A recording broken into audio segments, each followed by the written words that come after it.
Every car has a soul, but Renault's story? It's a heartbeat that started in 1898 and still echoes through every engine today. The Renault Type A looked like a motorized horse carriage, small, open, and light.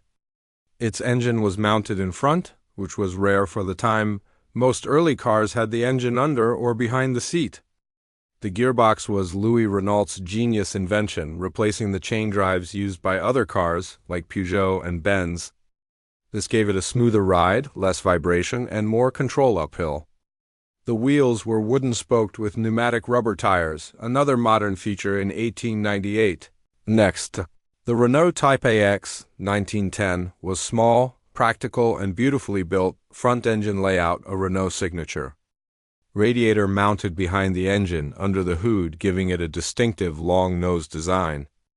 Open-top body with large brass headlights and wooden-spoked wheels.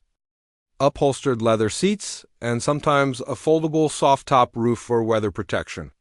Early Renault badge on the radiator grille, with a diamond-shaped frame introduced later. It was elegant yet simple, perfect for both city driving and early taxi services. The Type KJ was stylish yet practical, designed for the middle class. Classic torpedo-style body with a long bonnet and rounded fenders. Radiator positioned behind the engine, a Renault signature design choice before the mid-1920s. Large circular headlamps mounted on a front bar. Wooden wheels with thin pneumatic tires. Leather upholstered interior, simple but elegant. Available in dark green, black, or navy blue, often with cream-colored wheels. It was one of Renault's first cars to feature electric lighting and a starter motor, modern luxuries for 1922.